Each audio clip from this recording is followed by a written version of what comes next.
혹시 밤사이에 내 통장 속 돈이 조용히 사라지고 있다는 불안감 느껴보신 적 없으신가요? 최근 대파 한 단에 8,000원이 넘는다는 뉴스 보셨죠? 우리가 피땀 흘려 모은 돈의 가치를 물가라는 보이지 않는 도둑이 매일같이 갉아먹고 있는 겁니다. 파주에 사는 50대 박 부장님처럼 평생 모은 3억 원이 더 이상 든든한 노후 자금이 아니라고 느끼신다면 오늘 영상이 반드시 필요합니다. 이건 단순히 경기가 어려워서가 아니라 나와 그들이 속한 자산 계급이 다르기 때문이라면 믿으시겠습니까? 이미 소수의 부자들은 철저히 지키고 있는 대한민국 자산 계급 7단계의 비밀, 지금 확인하지 않으시면 10년 후 완전히 다른 노후를 맞이하게 될지도 모릅니다. 당신의 현재 위치는 어디쯤일까요? 혹시 매일 아침 눈을 뜰 때마다 밤사이 세상이 또 얼마큼 변했는지 두려운 마음이 드신 적 없으신가요? 평생 당연하게 여겼던 것들의 가치가 송두리째 흔들리고 있다는 불안감 말입니다. 여기 자신의 모든 것을 걸어 지켜온 성이 모래성처럼 허물어지는 것을 묵묵히 지켜봐야 했던 한 남자의 이야기가 있습니다. 강칠성 노인은 그날도 어김없이 새벽 공기를 가르며 동네 어귀의 작은 공원으로 향했다. 그의 손에는 빳빳한 1,000원짜리 몇 장과 낡은 신문지가 들려 있었다. 공원 벤치에 앉아 밤새 무슨 일이 있었는지 훑어보는 것은 40년 넘게 성실한 공무원으로 살아온 그의 유일한 낙이자 평생의 습관이었다. 하지만 언제부턴가 신문 일면을 장식하는 숫자들은 그에게 위안이 아닌 생경한 공포로 다가왔다. 물가 상승률, 금리 인상, 자산 격차 같은 단어들은 마치 해독할 수 없는 암호처럼 그의 단단했던 일상에 미세한 균열을 내고 있었다. 어이, 강공무원. 오늘도 출근 도장 찍으셨네. 껄껄 웃으며 다가오는 이는 평생의 친구 최만식이었다. 시장통에서 잔뼈가 굵은 최노인은 강 노인과는 삶의 궤적이 전혀 다른 사람이었다. 강 노인이 국가의 녹을 먹으며 안정적인 길을 걸어왔다면 최 노인은 돈의 흐름을 맨몸으로 부딪히며 파도를 넘어온 사람이었다.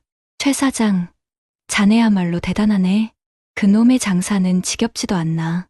강 노인이 퉁명스럽게 받아쳤지만 얼굴엔 희미한 미소가 걸려 있었다. 둘은 평생을 그렇게 티격태격하며 서로의 가장 든든한 버팀목이 되어주었다. 최 노인이 강 노인의 옆에 털썩 주저앉으며 신문 귀퉁이를 곁눈질했다. 또 그놈의 숫자들 보고 있구먼. 자네는 평생을 종이랑 숫자만 파더니 늙어서도 버릇을 못 고쳐. 그거 보고 있으면 쌀이 나와, 돈이 나와? 모르는 소리. 세상 돌아가는 걸 알아야 내 자리 하나라도 지키는 게야. 내 통장에 들어있는 3억이 그냥 3억인 줄 아나? 다 이런 정보들이 모여서 지켜내는 성벽 같은 돈이라고. 강 노인의 목소리에는 자부심이 가득했다. 그에게 통장 속 3억 원은 단순한 숫자가 아니었다. 아내와 사별하고 홀로 아들 민준을 키우며 남들 하는 것만큼은 해주고 싶어 허리띠를 졸라매고 밤낮으로 뛰어온 세월의 훈장이었다. 비록 강남의 번듯한 아파트는 아니지만 파주에 소박한 보금자리 하나 마련하고 아들 대학까지 보낸 뒤 남은 그 돈은 그의 남은 생을 지켜줄 철옹성이자 자존심 그 자체였다. 그는 이 성벽만 있다면 어떤 세상의 풍파도 막아낼 수 있으리라 굳게 믿었다. 최 노인은 그런 친구가 안쓰러우면서도 한편으로는 답답했다. 그는 시장 바닥에서 돈의 무서움을 뼈저리게 느낀 사람이었다. 어제의 10,000원이 오늘의 10,000원이 아니라는 것을, 보이지 않는 손이 매일같이 사람들의 주머니를 털어가고 있다는 것을 그는 온몸으로 알고 있었다. 칠성아, 성벽은 말이다. 적이 누구인지 알아야 제대로 쌓는 법이야. 자네가 지금 싸우고 있는 적은 눈에 보이는 도둑놈이 아니야. 매일같이 자네 통장 속 돈의 가치를 갉아먹는 시간이고 물가라는 놈이라고. 자네가 쌓은 성은 튼튼할지 몰라도 성 안의 땅이 조금씩 꺼지고 있는 거란 말일세. 됐네? 이 사람아. 아침부터 재수 없는 소리는. 난 자네처럼 요행을 바라고 돈 놓고 돈 먹기 하는 장사치가 아니야. 내 방식대로 땀 흘려 모은 돈이 가장 안전한 법이야. 강 노인은 신문을 탁 소리나게 접으며 자리에서 일어났다. 그는 친구의 조언을 그저 뜬구름 잡는 소리, 자신과는 다른 계급의 사람들이나 하는 이야기로 치부했다. 자신의 3억 원은 안전했고 아들 민준이 자리 잡고 결혼할 때쯤이면 든든한 버팀목이 되어줄 것이라 믿어 의심치 않았다. 그날 저녁 아들 민준에게서 걸려온 전화 한 통이 그 견고했던 성의 대문을 부수기 전까지는 말이다. 아버지, 저 민준이에요. 주말에 잠깐 찾아뵈어도 될까요? 아들의 목소리는 어딘지 모르게 잠겨 있었다. 강노인은 대수롭지 않게 생각했다. 늘 무뚝뚝하고 표현에 서툰 아들이었다. 그저 오랜만에 아비 얼굴이 보고 싶겠거니 기특한 마음에 그는 주말 내내 아들이 좋아하던 갈비찜이며 나물 반찬을 정성껏 준비했다. 주말 오후 민준이 어두운 얼굴로 집에 들어섰다. 강노인은 애써 아들의 표정을 외면하며 상다리가 휘어지게 차린 밥상을 내밀었다. 어색한 침묵 속에서 숟가락 소리만이 오갔다. 밥을 반쯤 비웠을까 민준이 무겁게 입을 열었다. 아버지 드릴 말씀이 있어요. 강노인의 심장이 쿵 내려앉았다. 아들의 얼굴에는 지난 몇 년간 그가 한 번도 보지 못했던 깊은 절망과 좌절이 새겨져 있었다. 민준은 2년 전 친구와 함께 작은 스타트업을 시작했다. 강노인은 비록 탐탁지는 않았지만 아들의 꿈을 묵묵히 응원해 주었다. 그것이 아비의 역할이라 생각했다. 사업이 잘 안 됐어요. 정리해야 할 것 같아요. 그래, 그럴 수도 있지.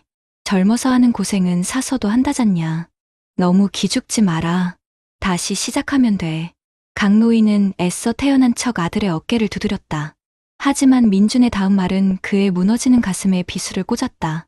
그냥 그렇게 간단한 문제가 아니에요. 빚이 너무 많아요. 빚 얼마나 되는데? 민준은 차마 아버지의 얼굴을 보지 못하고 고개를 떨구었다. 그의 입에서 나온 숫자는 강노인의 숨을 멎게 만들었다. 1억 5천만 원. 29세 이하 가구주의 평균 부채가 5천만 원을 훌쩍 넘는다는 신문 기사를 스쳐 지나가듯 본 기억이 났지만 그것이 자신의 아들 이야기가 될 줄은 꿈에도 몰랐다. 1억 5천. 그가 평생을 바쳐 쌓아 올린 성벽의 절반을 단번에 허물어야 하는 액수였다. 아버지 죄송해요. 정말 죄송해요. 하지만 이 돈을 막지 못하면 저는 신용불량자가 돼요. 평생을 빚쟁이로 살아야 해요. 제 인생은 그걸로 끝이에요. 민주는 끝내 무릎을 꿇고 오열했다. 아들의 무너진 모습 앞에서 강노인의 머릿속은 하얗게 비어버렸다. 평생을 지켜온 자존심과 아들의 인생. 그는 선택의 기로에 서야 했다. 월 250만 원씩 아껴 쓴다 해도 10년은 좋게 버틸 수 있으리라 생각했던 그의 노후 자금. 그 생존 자금이 아들의 눈물 앞에서 모래알처럼 흩어지고 있었다. 며칠 밤을 뜬 눈으로 지새운 강노인의 얼굴은 잿빛으로 변해 있었다. 그는 결국 평생을 자신의 분신처럼 여겼던 통장을 해지하기로 결심했다. 은행 창구에 앉아 서류에 도장을 찍는 그의 손이 사시나무처럼 떨렸다. 통장 잔고의 앞자리 숫자가 3에서 1로 바뀌는 순간 그는 자신의 인생 절반이 공중으로 증발하는 듯한 허탈감에 휩싸였다. 돈을 붙이고 며칠 뒤 아들에게서 짧은 문자 메시지가 왔다. 감사합니다, 아버지. 다시는 실망시켜 드리지 않겠습니다. 그 12글자가 뭐라고? 강노인은 휴대폰을 붙잡고 한참을 소리 없이 울었다. 괜찮다. 아들 인생을 살렸으니 그것으로 된 것이다. 남은 돈으로 어떻게든 살아가면 된다. 그는 스스로를 몇 번이고 다독였다. 하지만 현실은 그의 자기 위안보다 훨씬 더 차갑고 냉정했다. 통장 잔고가 줄어들자 세상의 모든 것들이 그를 위협하기 시작했다. 병원비 고지서는 이전보다 훨씬 더 위협적으로 느껴졌고 시장에서 8,000원짜리 대파 한 단을 들었다 놨다 하기를 몇 번이나 반복했다. 친구 최노인이 했던 말이 독침처럼 귓가에 박혔다. 성안의 땅이 꺼지고 있다는 그 말이 이제야 현실의 공포로 다가왔다. 자신은 여전히 월급을 받던 시절의 사고방식에 갇혀 노동소득이 끊긴 세상에서 자본이 어떻게 스스로를 지켜내는지 전혀 모르고 있었다. 그는 평생 처음으로 계급이라는 단어를 떠올렸다. 돈이 돈을 버는 시스템을 가진 사람들과 자신의 시간과 노동을 팔아 겨우 돈을 모으는 사람들. 자신은 후자에 속했고 아들 민준 역시 그 굴레를 벗어나지 못하고 있었다. 그는 아들에게 가난을 대물림한 것만 같아 죄책감에 시달렸다.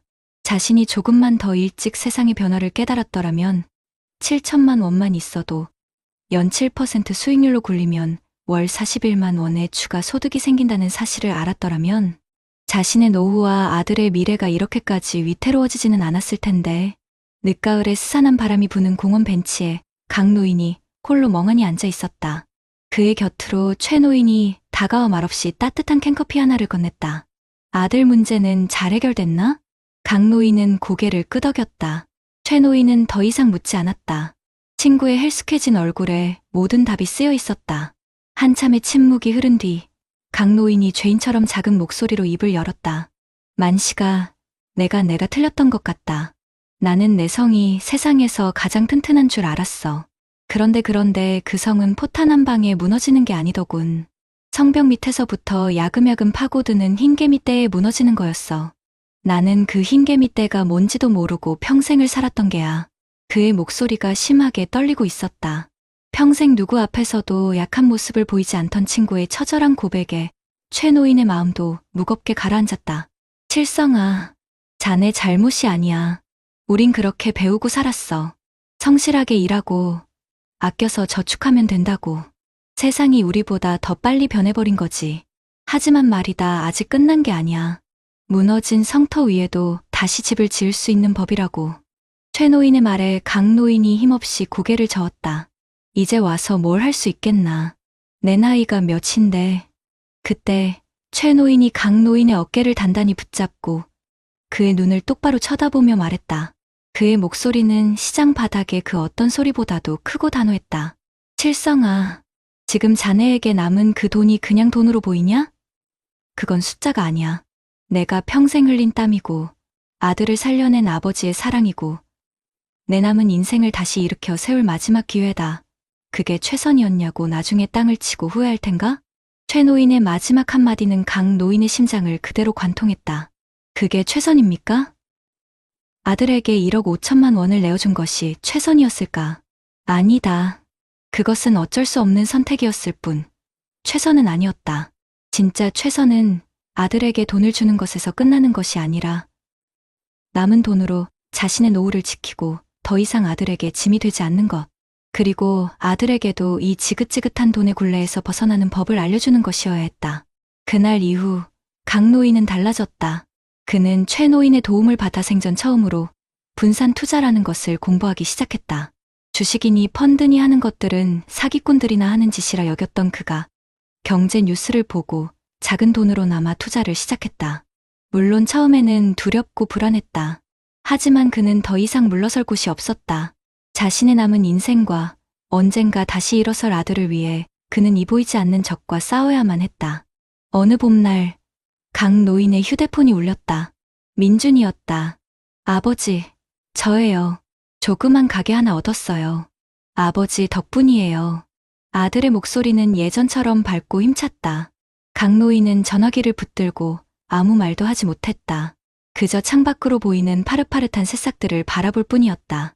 그의 3억 원은 사라진 것이 아니었다. 절반은 아들의 미래를 위한 걸음이 되었고 남은 절반은 자신의 남은 삶을 지탱할 씨앗이 되었다. 그날 파주의 하늘은 유난히 맑고 따뜻했다. 날이 좋아서 모든 것이 괜찮아질 것 같다는 막연한 희망이 그의 가슴을 가득 채웠다.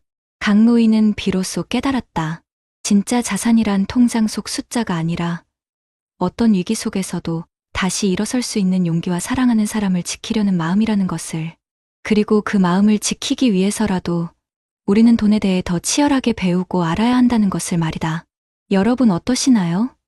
위의 사례는 정말 비참하고 서글픈 인생 아닌가요? 하지만 지금부터 소개해드리는 사례는 정반대의 선택으로 행복한 노후를 보내고 있는 분을 소개해드리겠습니다.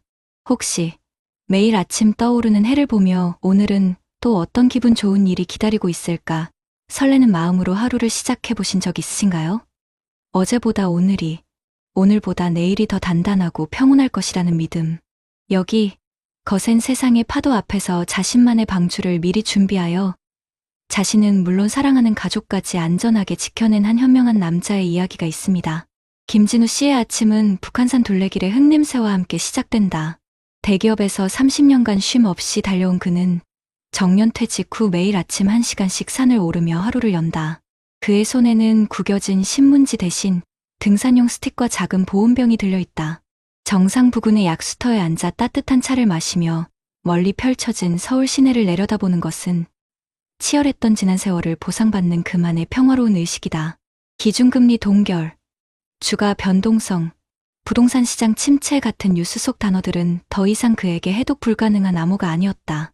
10년 전부터 퇴직 후의 삶을 준비하며 차곡차곡 공부해온 경제의 흐름이자 그의 노후를 지켜주는 든든한 나침반이었기 때문이다.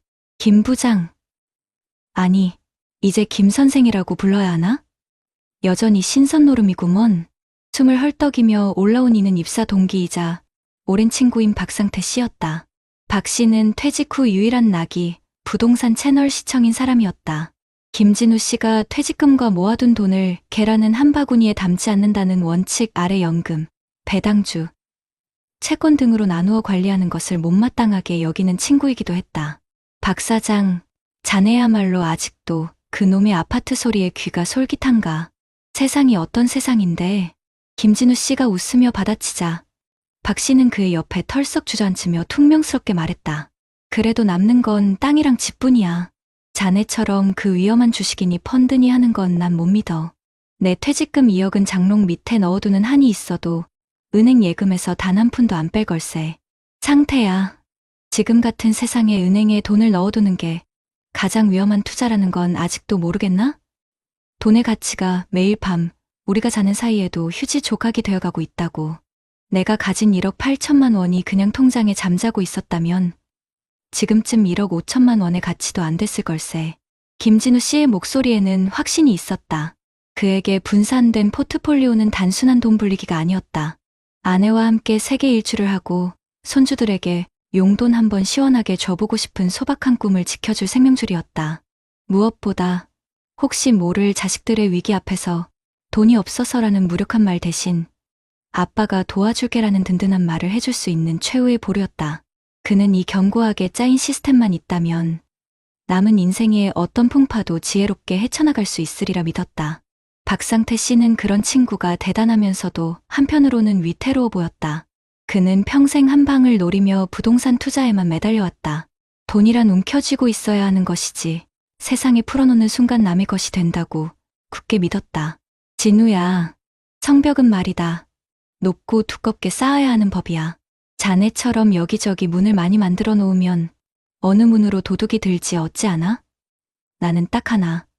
강남 아파트라는 제일 튼튼한 성문 하나만 믿을 걸세. 성벽이 아무리 높아도 성 안의 백성들이 굶주리면 무슨 소용인가. 나는 성벽을 조금 낮추더라도 성 안에 우물을 파고 밭을 일구는 걸 택한 것뿐이야. 내 방식대로 공부하고 준비한 결과가 가장 안전한 법이라고. 김진우 씨는 보온병을 닫으며 자리에서 일어났다. 그는 친구의 조언을 시대에 뒤떨어진 낡은 생각, 자신과는 다른 길을 가는 사람의 이야기로 여겼다. 자신의 자산관리 시스템은 안전했고 아들 지훈이 언젠가 자신의 길을 찾아 나설 때쯤이면 현명한 조언과 함께 실질적인 도움을 줄 수 있을 것이라 믿어 의심치 않았다. 그날 저녁 아들 지훈에게서 걸려온 전화 한 통이 그의 지혜를 시험대에 올리기 전까지는 말이다. 아버지, 저 지훈이에요. 주말에 드릴 말씀이 있어서 찾아뵈려고요. 아들의 목소리는 평소와 달리 진중하고 무거웠다. 김진우 씨는 직감했다. 아들에게 인생의 중요한 변곡점이 찾아왔음을. 그는 주말 내내 아들과 나눌 깊은 대화를 위해 마음의 준비를 했다. 토요일 오후 지훈이 비장한 얼굴로 서류 가방을 들고 집에 들어섰다. 김진우 씨는 아들을 서재로 이끌었다. 아들이 내민 것은 서툴지만 밤새 고민한 흔적이 역력한 푸드테크 스타트업 사업 계획서였다. 아버지 오랫동안 준비한 꿈입니다. 이걸로 세상에 없는 새로운 배달 플랫폼을 만들고 싶어요. 김진우 씨의 심장이 조용히 하지만 강하게 뛰기 시작했다. 아들의 얼굴에는 무모한 열정뿐만 아니라 세상을 바꾸고 싶다는 진지한 고뇌가 새겨져 있었다. 지우는 대학 졸업 후 IT 대기업에서 3년간 실무를 익혔고 그 경험을 바탕으로 자신만의 사업을 구상한 것이었다. 그래, 좋은 꿈이다. 그래서 아빠의 도움이 필요한 부분이 뭐지? 김진우 씨는 차분하게 물었다. 지훈의 다음 말은 그의 준비된 마음에 돌을 던졌다. 초기 자본금이 8천만 원 정도 필요합니다. 아버지께서 도와주시면 정말 목숨 걸고 성공해서 몇 배로 갚겠습니다. 8천만 원. 34세 이하 청년 창업의 평균 초기 자본금이 7천만 원대라는 기사를 본 기억이 났다. 하지만 그것이 자신의 아들 이야기가 될 줄은 몰랐다. 8천만 원. 그가 30년간의 땀으로 쌓아 올린 노후 자금의 거의 절반에 해당하는 액수였다. 아들의 꿈을 위해 자신의 노후를 담보 잡아야 하는 선택의 기로였다. 아버지, 죄송해요. 하지만 이건 제 인생을 건 도전이에요. 이 기회를 놓치면 저는 평생 월급쟁이로 살면서 이루지 못한 꿈을 후회하게 될 거예요. 지우는 무릎을 꿇는 대신 아버지의 눈을 똑바로 바라보며 자신의 비전을 열정적으로 설명했다. 아들의 반짝이는 눈빛 앞에서 김진우 씨의 머릿속은 그 어느 때보다 냉철하고 빠르게 움직였다. 평생을 지켜온 자산과 아들의 미래, 그는 이 두 가지를 모두 지켜낼 방법을 찾아야만 했다. 그냥 돈을 내어주는 것은 아들을 불확실한 전쟁터에 총 한 자루 없이 내보내는 것과 같았다. 며칠간 김진우 씨는 아들의 사업 계획서를 자신의 일처럼 파고들었다. 밤에는 관련 서적을 읽고 낮에는 세무사와 변호사 친구들에게 자문을 구했다. 그는 결코 자신의 노후 자금을 증여라는 이름으로 떼어줄 생각이 없었다. 대신 아들의 첫 번째 투자자가 되기로 결심했다. 아들을 다시 서재로 부른 김진우 씨는 자신이 검토한 내용을 담은 서류를 내밀었다. 지훈아, 내 꿈을 응원한다. 하지만 아빠는 내게 8천만 원을 그냥 줄 수 없다. 그건 너와 나, 우리 모두를 망치는 길이다. 지훈의 얼굴에 실망감이 스치는 것을 보며 김진우 씨는 단호하지만 따뜻한 목소리로 말을 이었다. 대신 아빠가 내 회사의 1호 투자자가 되겠다. 초기 자본금 8천만 원 중 4천만 원은 아빠가 지분 투자를 하겠다. 그리고 나머지 4천만 원은 내가 직접 정부의 청년 창업자금 대출을 통해 마련해라. 그 과정에서 내 사업 계획서는 훨씬 더 단단해질 거고 너는 돈의 무서움을 배우게 될 거다. 아빠는 그 모든 과정을 함께 돕겠다. 이게 내가 내 꿈을 진정으로 응원하는 방식이다. 아들에게 8천만 원을 그냥 주는 것은 쉬운 길이었다. 하지만 김진우 씨는 그것이 최선이 아님을 알았다. 진짜 최선은 아들에게 돈을 주는 것에서 끝나는 것이 아니라 아들이 스스로 돈을 만들고 지키고 불리는 법을 배우도록 돕는 것이었다. 자신의 노후 자산을 지키는 동시에 아들에게는 돈으로 살 수 없는 생존법을 가르쳐주는 것. 그것이야말로 아버지가 줄 수 있는 최고의 유산이었다. 그날 이후 부자는 단순한 부자 관계를 넘어 든든한 사업 파트너가 되었다.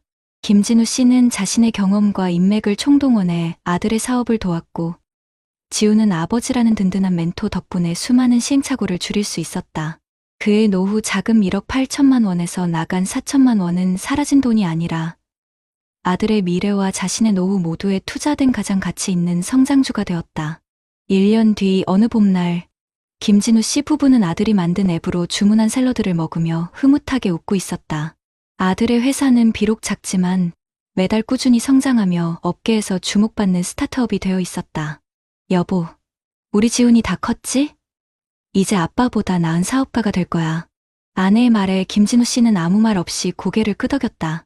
그의 휴대폰에는 아들 회사로부터 받은 첫 분기 배당금 입금 알림이 떠 있었다. 액수는 크지 않았지만 그 어떤 돈보다 값지고 달콤했다. 그의 1억 8천만 원은 줄어든 것이 아니었다. 일부는 아들의 꿈을 키우는 걸음이 되었고 나머지는 안정적인 배당주와 연금 속에서 여전히 그의 노후를 든든하게 지키고 있었다. 그날 북한산 위로 보이는 하늘은 유난히 푸르고 선명했다. 김진우 씨는 비로소 깨달았다. 진짜 자산이란 통장 속 숫자가 아니라 어떤 위기 속에서도 지혜롭게 문제를 해결하는 능력과 사랑하는 사람과 함께 성장하려는 마음이라는 것을. 그리고 그 마음을 지키기 위해서라도 우리는 돈에 대해 더 치열하게 공부하고 현명하게 다룰 줄 알아야 한다는 것을 말이다. 앞선 사례들을 잘 보셨나요? 이런 문제들과 관련해서 전문가들과 통계 자료를 소개해드리겠습니다. 어르신들, 방금 보신 강칠성 어르신의 이야기가 혹시 남의 일처럼 들리시던가요? 평생을 공무원으로 성실하게 사셨는데도 노후가 불안하다니. 참 마음이 아프고 또 한편으로는 덜컥 겁이 나는 이야기입니다.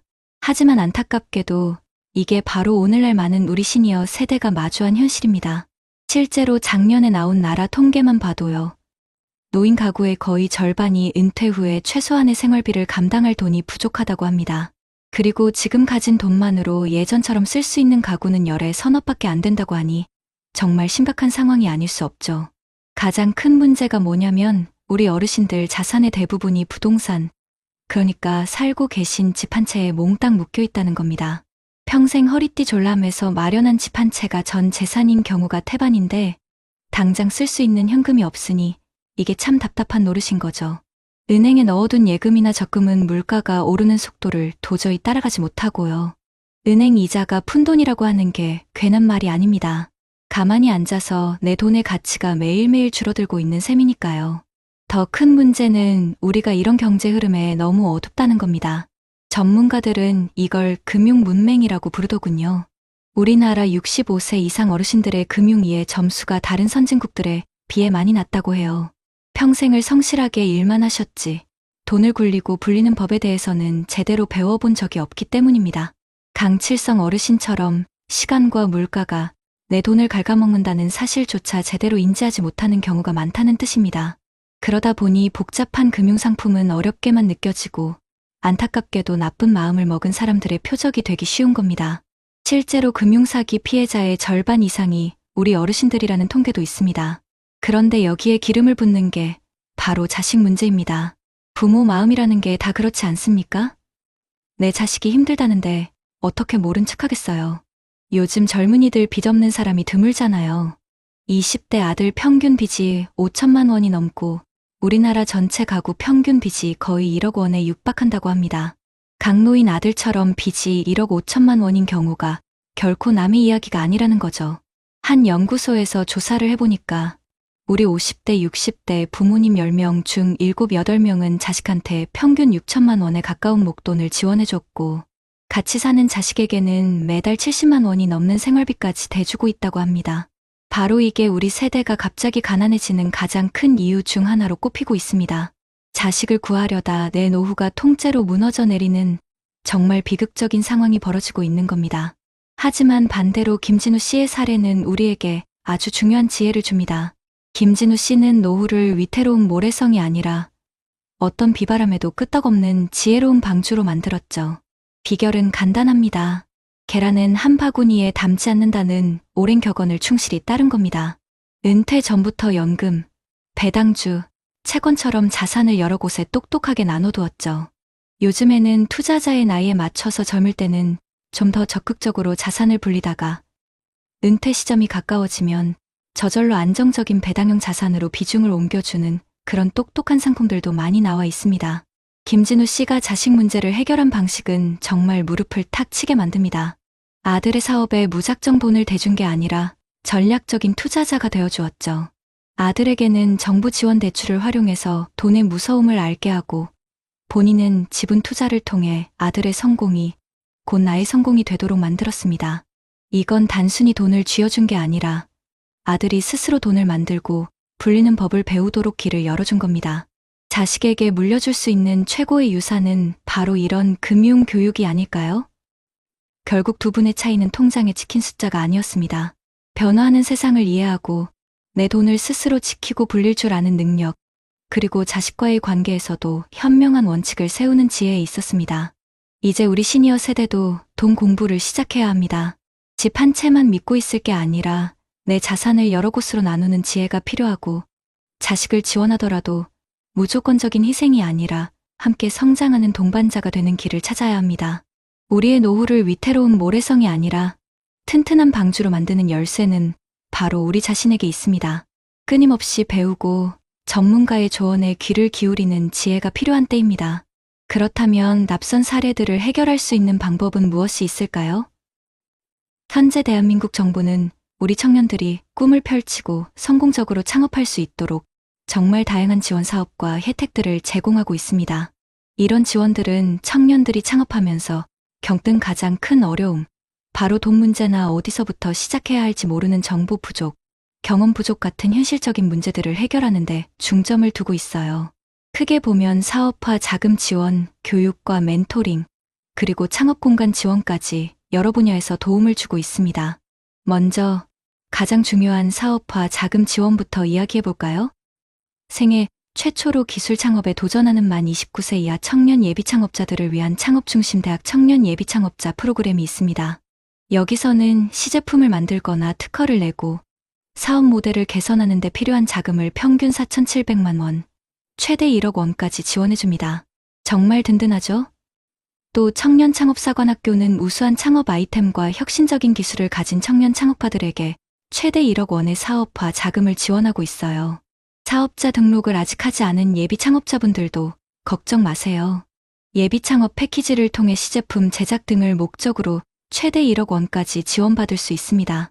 이미 창업 3년 이내의 기업이라면 초기 창업 패키지가 있고 성공적인 창업과 지속을 위한 사후 관리 프로그램까지 운영하고 있습니다. 만약 창업한 지 3년에서 7년 정도 된 기업이라면 창업 도약 패키지를 통해 최대 3억 원까지 지원받을 수 있으니 사업 성장에 큰 도움이 될 거예요. 그리고 정책자금 대출도 빼놓을 수 없죠.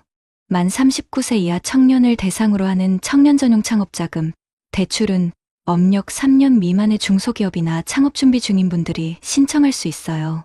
연 2.5%의 고정금리로 최대 10년까지 이용 가능하고 기업당 최대 1억 원, 기술이나 제조업 기반은 최대 2억 원까지 대출받을 수 있습니다. 시설 자금이나 운전 자금으로 활용할 수 있으니 정말 유용하죠. 소상공인 시장진흥공단에서는 청년 소상공인의 경영 활성화와 청년 고용 창출을 위한 청년 고용 연계자금도 지원하고 있고요. 혹시 사업에 실패하셨더라도 다시 도전할 수 있도록 재창업자금 대출도 있으니 포기하지 마시고 문을 두드려 보세요. 자금 지원만큼 중요한 것이 바로 교육과 멘토링입니다. 창업중심대학에서는 특화된 프로그램을 통해 교육, 멘토링은 물론이고 마케팅, 투자 유치, 판로 확대, 심지어 글로벌 진출까지 맞춤형 지원을 받을 수 있습니다. 청년창업사관학교에서도 창업 아이디어 구상부터 실제 사업화 단계까지 모든 절차를 지원하는 창업 교육과 멘토링 프로그램을 운영하고 있어요. 청년 전용 창업자금 대출도 단순히 자금만 주는 것이 아니라 교육과 멘토링을 함께 제공하는 종합창업 지원 프로그램이라고 할 수 있습니다. 서민금융진흥원의 사업 피어가게는 미소금융 창업 자금을 이용하는 초기 창업자 20명을 선정해서 1:1 맞춤형 컨설팅, 세무상담, 가게 로고 제작까지 도와준다고 하니 초기 창업자들에게는 정말 큰 힘이 될 겁니다. 그리고 창업 공간도 중요한 문제인데 창업중심대학에서 창업 공간을 지원하고 청년창업사관학교에서는 사무실 입소나 준입소 방식으로 업무 공간을 제공합니다. 또 창업보육센터와 연계해서 입주 공간을 제공하는 사업들도 있으니 사무실 걱정을 덜 수 있습니다. 이 외에도 다양한 지원이 있습니다. 기술 지원이나 다른 정책 사업들과 연계해서 청년 창업의 모든 것을 한 번에 지원하는 원스톱 패키지 시스템도 운영하고 있고요. 초기 창업자들이 은행에서 대출받기 어려울 때 신용보증재단에서 보증서를 발급받아 대출을 받을 수 있도록 돕는 사업자 보증도 있습니다. 보증 한도는 3천만 원에 보증 기간은 5년까지 가능하니 초기 자금 조달에 큰 도움이 될 거예요. 마지막으로 서울 청년 지역 연계형 창업 지원은 서울 청년들이 전국 18개 지역과 협력해서 지역 특색을 살린 창업 모델을 발굴할 수 있도록 돕는 아주 흥미로운 프로그램도 있습니다. 이러한 지원 사업들은 대부분 만 19세 이상부터 만 39세 이하의 예비 창업자나 창업 3년 이내 기업의 대표자들을 대상으로 합니다. 신청은 주로 K-스타트업 누리집이나 중소벤처기업진흥공단 누리집, 중소벤처24, 창조경제혁신센터 등 온라인을 통해 이루어지는데요. 사업별 공고는 보통 연초인 1월에서 2월에 시작하는 경우가 많으니까 K-스타트업 창업지원 포털 같은 곳에서 최신 공고를 꼭 확인해 보시는 게 좋습니다. 이렇게 다양한 지원을 통해 우리 청년들이 꿈을 향해 나아갈 수 있기를 진심으로 응원합니다. 진 꽃이 다시 피어나는 겨울나무처럼 우리의 삶 또한 계절을 품고 저마다의 아름다움을 피워냅니다. 젊음의 열정을 지나 삶의 깊이를 더해가는 시간 속에서 우리는 수많은 기쁨과 때로는 아픔을 마주하며 걸어왔습니다. 어떤 분들은 이 시기를 고요히 흐르는 강물처럼 평화롭게 매 순간을 감사하며 지혜롭게 채워나가십니다. 규칙적인 운동으로 건강을 돌보고 벗들과 정겨운 시간을 나누며 배우고 싶은 것을 찾아 용기 있게 도전하며 얼굴 가득 미소를 머금은 채 노년의 아름다움을 활짝 꽃피웁니다. 그분들의 눈빛 속에는 지난 세월의 깊이와 다가올 내일에 대한 따뜻한 희망이 공존합니다. 하지만 또 어떤 분들은 예기치 못한 건강의 그림자나 경제적인 어려움, 혹은 홀로 남겨진 듯한 쓸쓸함으로 인해 마음의 문을 닫고 힘겨운 시간을 보내시기도 합니다. 과거의 후회에 갇히거나 미래에 대한 막연한 불안감에 사로잡혀 오늘이라는 소중한 시간을 온전히 누리지 못하는 모습 또한 우리는 마주했습니다. 이처럼 상반된 노년의 모습 속에서 우리는 진정으로 의미 있고 행복한 삶이 무엇인지 깊이 되묻게 됩니다. 사랑하는 시청자 여러분, 행복한 노후는 결코 저절로 찾아오는 것이 아닙니다. 그것은 오늘 이 순간에도 우리가 만들어가고 있는 아름다운 여정입니다. 우리는 오늘 우리 채널을 통해 노년의 삶을 더욱 풍요롭고 의미 있게 가꿀 수 있는 다양한 방법들을 함께 고민했습니다. 그리고 무엇보다 중요한 것은 바로 우리 스스로의 마음가짐과 작은 실천이라는 것을 깨달았습니다. 이제 우리 모두 행복한 노년을 향한 용기 있는 한 걸음을 내디뎌 보면 어떨까요? 첫째, 우리 몸과 마음의 건강을 가장 소중히 여기는 것입니다. 매일 아침 가벼운 스트레칭이나 동네 한 바퀴 산책으로 몸을 깨우고 좋은 음식을 챙겨 먹으며 스스로를 아껴주세요. 그리고 마음의 평화를 위해 좋아하는 음악을 듣거나 명상을 하는 시간을 갖는 것도 좋습니다. 둘째, 세상과의 연결을 놓지 마세요. 오랜 친구들과의 따뜻한 교류를 이어가고 지역 사회의 동호회나 자원봉사 활동에 참여하여 새로운 사람들과 소통하며 살아있는 활력을 느껴보세요. 스마트폰이나 컴퓨터를 배우는 것도 젊은 세대와 소통하고 새로운 정보를 얻는 소중한 창구가 될 수 있습니다. 셋째, 배움을 멈추지 않는 지혜를 발휘하세요. 평생 배우고 싶었던 취미나 외국어를 시작해보고 새로운 기술을 익히는 것은 우리 삶의 끊임없는 활력과 성장의 기쁨을 선사할 것입니다. 이는 단순히 시간을 보내는 것을 넘어 삶의 새로운 의미와 목표를 찾아주는 길잡이가 되어줄 것입니다. 넷째, 재정적인 부분에서도 작은 노력들을 잊지 마세요. 전문가와 상담하여 노후 자금을 점검하고 정부나 지자체에서 제공하는 시니어 지원 제도를 적극적으로 활용하는 지혜가 필요합니다. 큰 변화가 아니어도 좋습니다. 작은 관심과 준비가 큰 평화를 가져올 것입니다. 사랑하는 시청자 여러분, 우리의 삶은 끝없는 배움과 성장의 연속입니다. 비록 세월의 흔적이 깊어지고 몸이 예전 같지 않더라도 우리의 마음만은 언제나 새로운 꿈을 꿀 수 있습니다. 중요한 것은 바로 지금 이 순간을 충만하게 살아가는 우리의 태도입니다. 용기를 내어 새로운 도전을 시도하고 따뜻한 마음으로 주변을 살피며 무엇보다 자기 자신을 존중하고 사랑해주세요. 우리 채널은 앞으로도 여러분의 행복한 노후를 위한 든든한 동반자가 될 것입니다. 때로는 지혜로운 정보를, 때로는 따뜻한 위로를, 때로는 새로운 영감을 선물하며 여러분의 길을 밝히는 등대가 되겠습니다.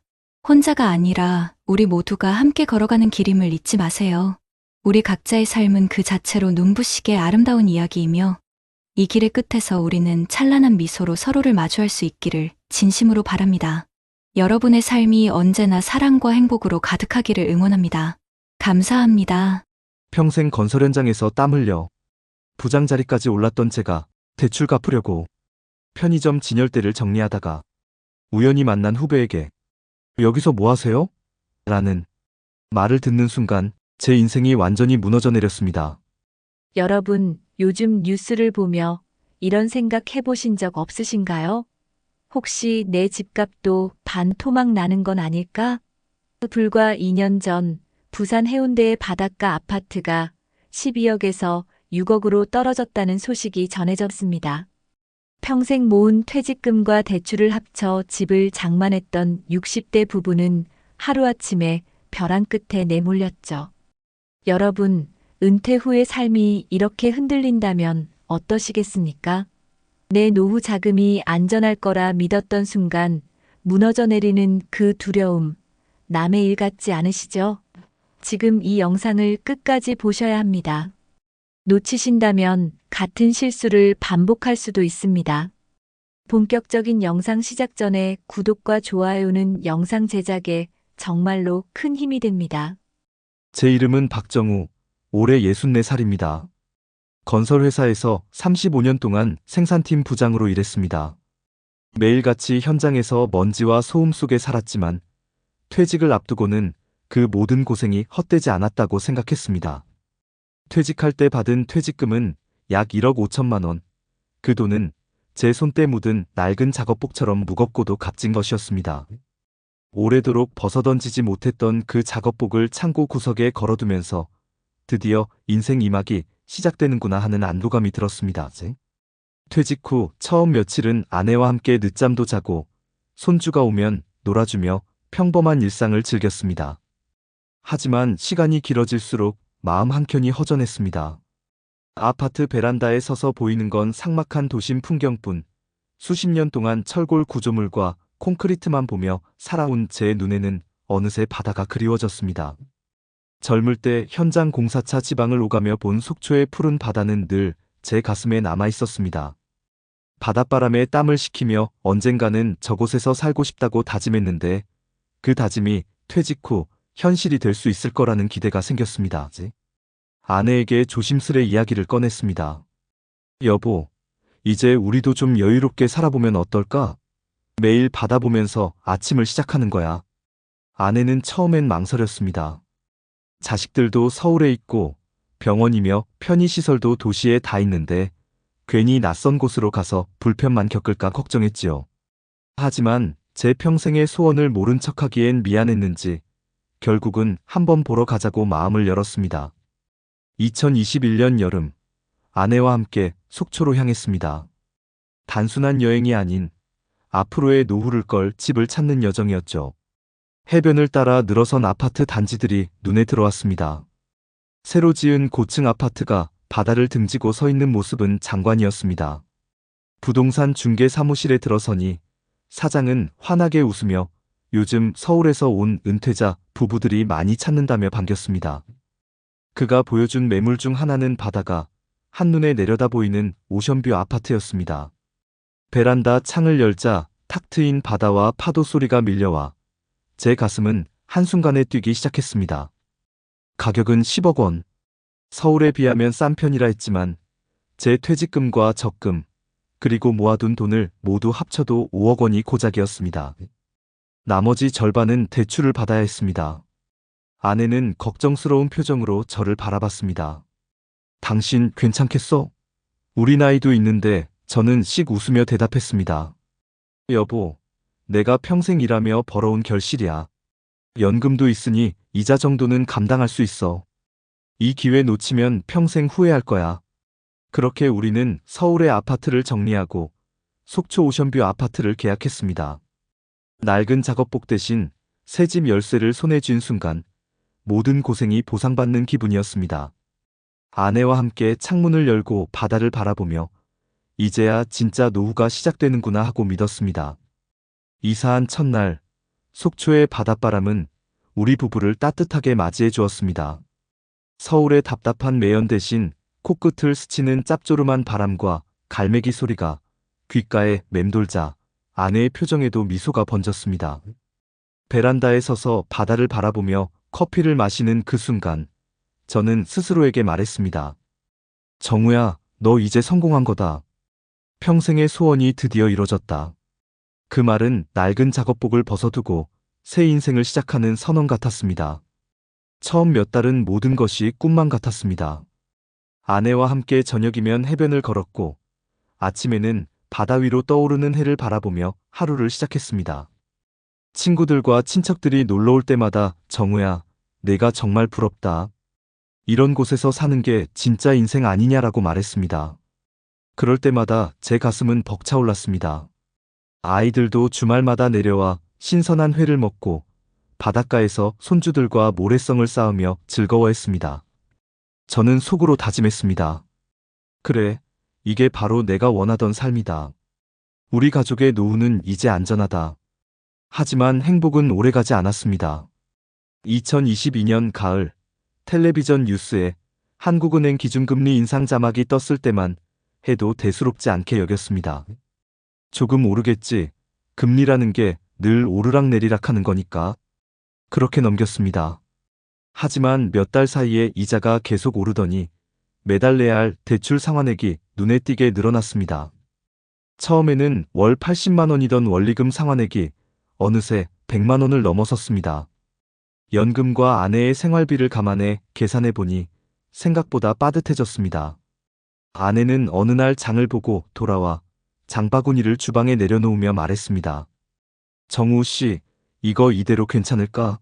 물가도 오르고 이자도 계속 오르는데 괜찮겠어? 저는 애써 웃으며 대답했습니다. 여보, 걱정하지 마. 이런 건 잠깐이야. 내 연금으로 충분히 감당할 수 있어. 그러나 제 마음 한쪽에서는 작은 불안이 고개를 들고 있었습니다.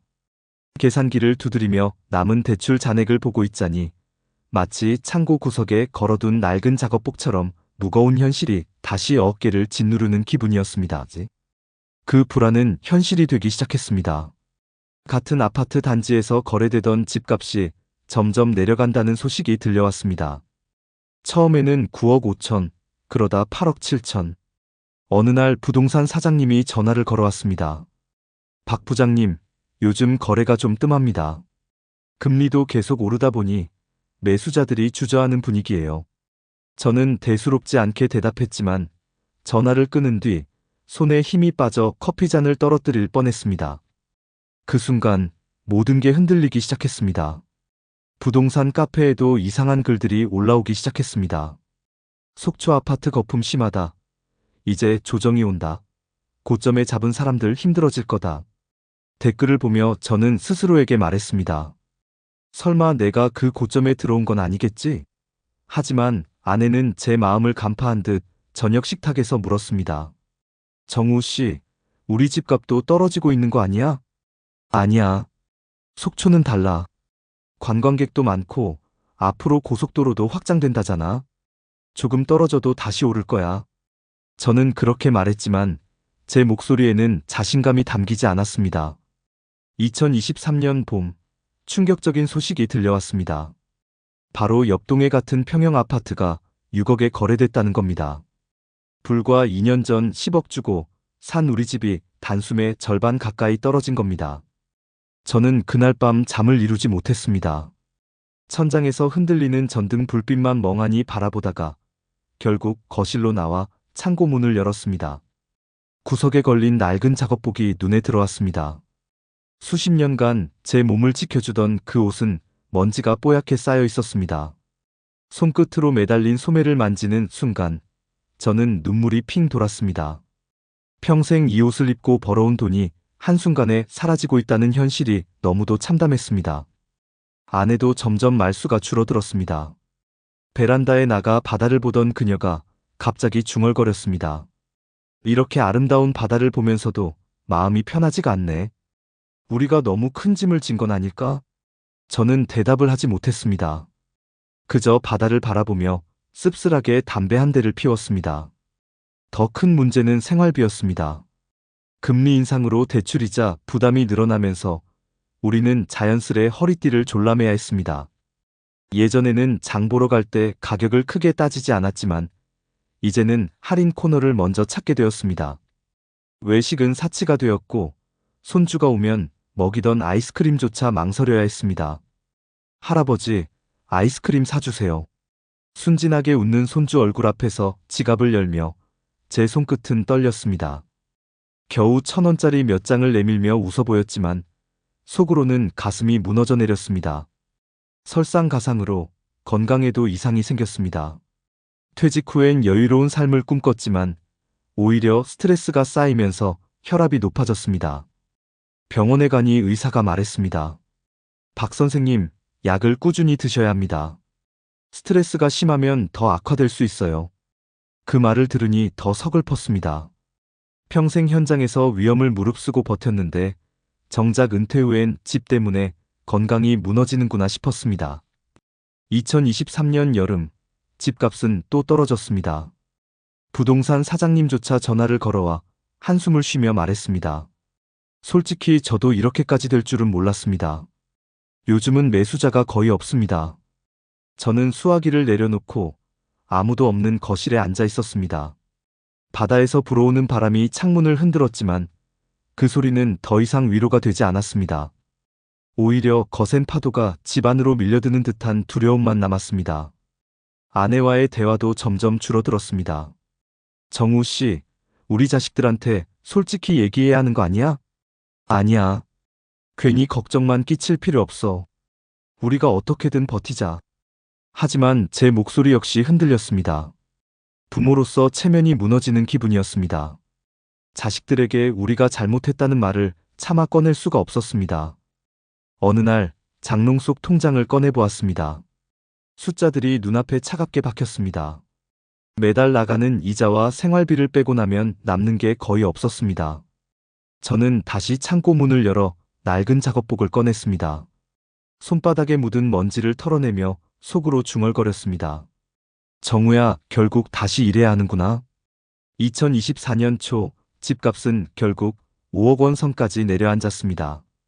불과 2년 만에 절반으로 줄어든 겁니다. 은행에 갚아야 할 대출 원금은 그대로인데 집의 가치는 곤두박질 쳤습니다. 숫자를 바라보며 머리가 멍해졌습니다.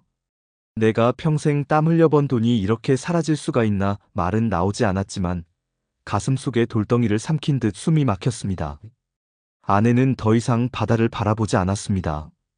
예전에는 아침마다 베란다에 나가 파도 소리를 즐기던 사람이었는데 이제는 커튼을 꼭 닫아두고 방 안에서 지내는 시간이 많아졌습니다. 식탁에 앉아도 대화는 줄었고 눈빛조차 자주 마주치지 않았습니다. 마치 우리 사이에도 무거운 장벽이 생긴 듯 했습니다. 생활은 점점 더 빠듯해졌습니다. 전에는 손주가 놀러오면 회도 사주고 바닷가 횟집에서 함께 웃으며 밥을 먹곤 했지만 이제는 마트에서 장바구니를 들여다보며 가격표를 몇 번이나 확인해야 했습니다. 아내는 장을 보고 돌아와 늘 한숨을 내쉬었습니다. 정우 씨, 이 돈으로는 이제 고기도 제대로 못 사겠네. 저는 대꾸하지 못하고 고개를 떨궜습니다. 그 무렵 건강이 더 악화됐습니다. 병원에서 혈압약과 콜레스테롤 약을 함께 처방받았습니다. 의사는 무리하면 안 된다고 말했지만 제 마음은 이미 지쳐 있었습니다. 돈 문제로 밤마다 뒤척이다 보면 새벽녘까지 잠을 이루지 못했습니다. 거울 속 제 얼굴은 눈밑이 퀭하게 꺼지고 머리는 한 움큼씩 빠져 있었습니다. 결정적인 순간은 어느 날 예고 없이 찾아왔습니다. 근처 편의점에서 아르바이트를 구해보려 했습니다. 연금만으로는 빠듯해 생활비를 충당할 방법이 없었기 때문입니다. 점장은 제 나이를 보더니 잠시 망설였지만 인력난이라며 일단 받아주겠다고 했습니다. 첫날 진열대를 채우고 무거운 음료 상자를 옮기고 손님들이 버리고 간 쓰레기를 정리하는데 온몸이 쑤셨습니다. 오후쯤 문득 가게 앞을 지나던 누군가의 목소리가 들렸습니다. 박 부장님 아니세요? 고개를 돌리니 예전 회사 후배가 서 있었습니다. 그는 놀란 표정으로 저를 바라봤습니다. 여기서 뭐 하세요? 저는 순간 얼굴이 붉어졌습니다. 운동 삼아 나와 있는 거야. 억지로 웃으며 둘러댔지만 속으로는 땅속으로 꺼져버리고 싶었습니다. 그날 집에 돌아오자마자 창고 문을 열었습니다. 구석에 걸려있던 낡은 작업복이 시선을 붙잡았습니다. 그 옷을 손에 들자 수십 년간의 기억이 한꺼번에 몰려왔습니다. 땀에 젖은 여름날의 현장, 차가운 겨울 아침의 거친 바람, 후배들과 함께했던 소리 없는 단합. 그 모든 세월이 고스란히 담겨있던 옷이었는데 지금 제 손에는 자존심을 잃고 마트 아르바이트를 전전하는 초라한 현실만 남아있었습니다. 아내는 제 모습을 보고 다가와 말했습니다. 당신, 너무 자신을 탓하지 마. 우리 둘이 같이 버티면 돼. 그 말이 위로가 되어야 했지만 오히려 더 미안했습니다. 그녀가 평생 고생만 하다 은퇴 후마저 걱정에 시달리는 모습이 너무도 서글펐습니다. 시간이 지나면서 자식들도 우리 분위기를 눈치챘습니다. 전화로 목소리가 예전 같지 않다는 걸 감지한 듯 아들이 물었습니다. 아버지, 무슨 일 있으세요? 요즘 목소리가 힘이 없으신데요. 저는 애써 웃으며 괜찮다, 별일 없다라고 말했지만 목구멍에서 걸려 나온 그 한마디가 너무도 쓰라렸습니다. 부모로서 체면을 지키고 싶었지만 사실은 누구보다도 힘들었습니다. 어느 날 밤 저는 베란다에 서서 바다를 바라봤습니다. 어둠 속에서 파도는 여전히 부서지고 있었지만 그 소리는 더 이상 위로가 되지 않았습니다. 이 아름다운 풍경을 보려고 모든 걸 걸었는데 이제는 원망스러운 소리로 들리다니. 그렇게 혼잣말을 하며 담배를 꺼냈습니다. 손가락 끝에서 불빛이 흔들렸고 그 불빛에 제 얼굴에 깊은 주름이 드러났습니다. 생활은 빠듯했지만 아르바이트로 벌어오는 돈이 조금이나마 숨통을 틔워주었습니다. 편의점에서 야간 근무를 할 때면 가끔 젊은 손님들이 웃으며 사장님, 고생 많으십니다 하고 말해줄 때가 있었습니다. 그 짧은 인사가 큰 힘이 되었습니다. 처음에는 부끄럽고 자존심이 상했지만 시간이 지날수록 작은 일에도 보람을 느끼기 시작했습니다. 예전처럼 큰 돈을 벌지는 못해도 누군가에게 필요한 존재라는 사실이 제 마음을 조금씩 다독여 주었습니다. 아내와의 관계도 서서히 회복되었습니다. 저녁마다 함께 바닷가를 걷는 것이 우리의 작은 일상이 되었습니다. 바닷바람에 얼굴이 시려워도 손을 꼭 잡고 걸으면 묘한 따뜻함이 느껴졌습니다. 아내는 해변에서 파도 소리를 들으며 말했습니다. 당신, 우리가 가진 게 많지는 않지만 그래도 이렇게 둘이 함께 있으니 견딜 수 있네. 그 말에 저는 처음으로 고개를 끄덕이며 진심으로 웃을 수 있었습니다. 정부에서 발표한 새로운 부동산 대책도 작은 희망이 되었습니다. 인구 감소 지역에 세컨드홈 혜택을 주고 미분양 아파트를 매입하면 세금을 감면해 준다는 뉴스가 흘러나왔습니다.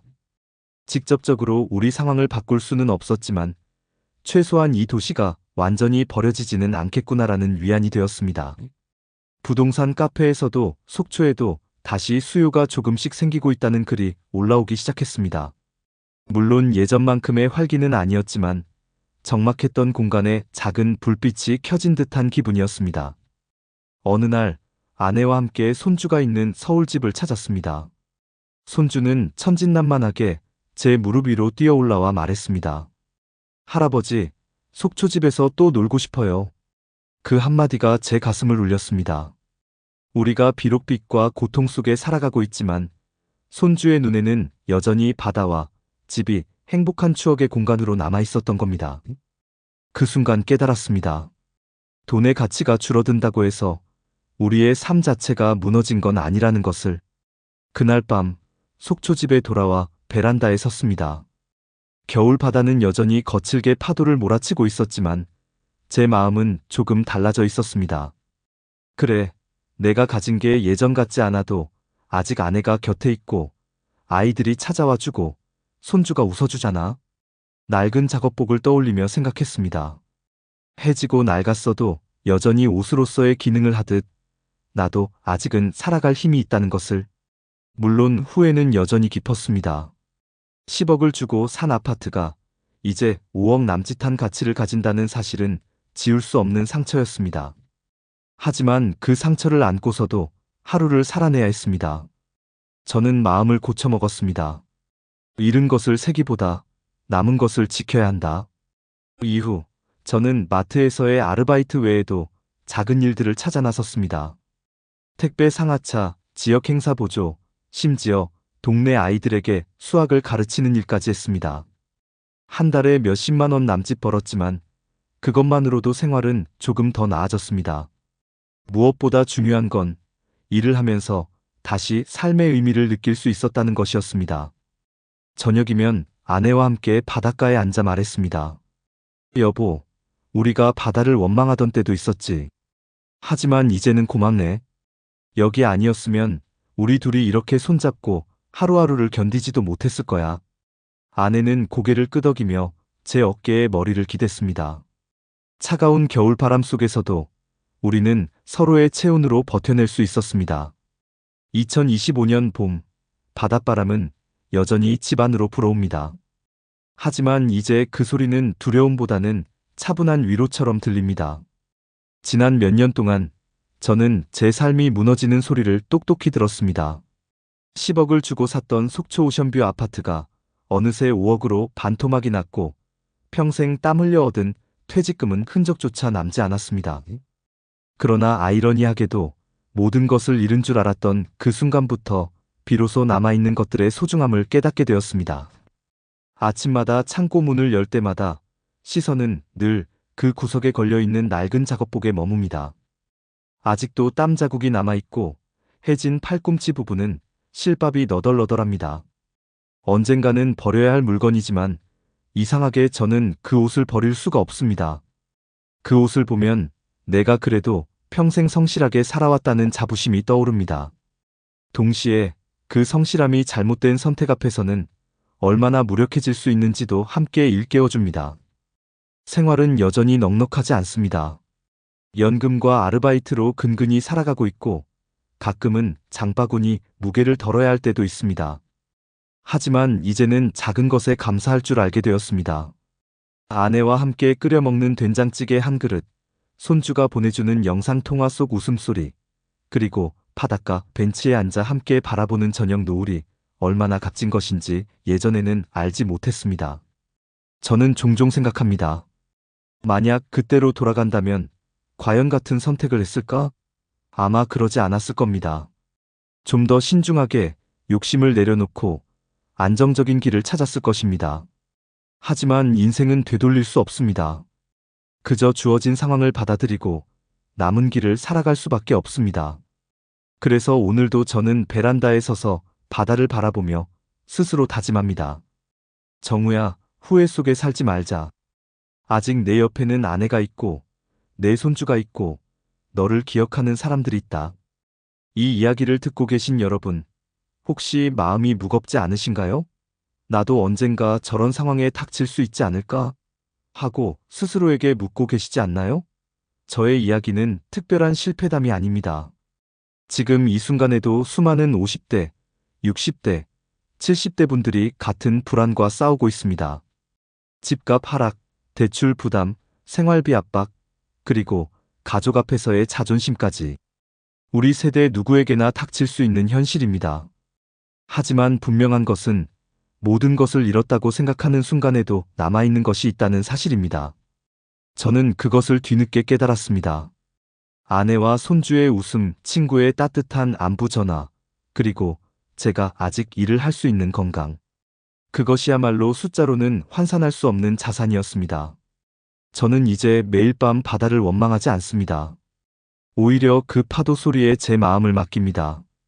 때로는 거칠게 부서지며 제 지난날의 욕심을 씻어내고 때로는 잔잔히 밀려와 내일을 버틸 힘을 건네줍니다.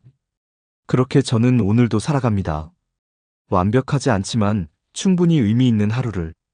여러분, 부디 저와 같은 실수를 반복하지 마시길 바랍니다. 은퇴 자금을 한 곳에 모두 걸지 마시고 달콤한 전망만 믿지 마시고 무엇보다도 감정적인 순간에 중요한 결정을 내리지 마시길 바랍니다. 저는 그 대가를 너무도 크게 치렀습니다. 하지만 제 이야기를 통해 누군가 한 사람이라도 더 신중해지고 더 지혜로운 선택을 하게 된다면 그것만으로도 제 실패는 헛되지 않을 것이라 믿습니다. 오늘도 저는 낡은 작업복을 바라보며 하루를 시작합니다.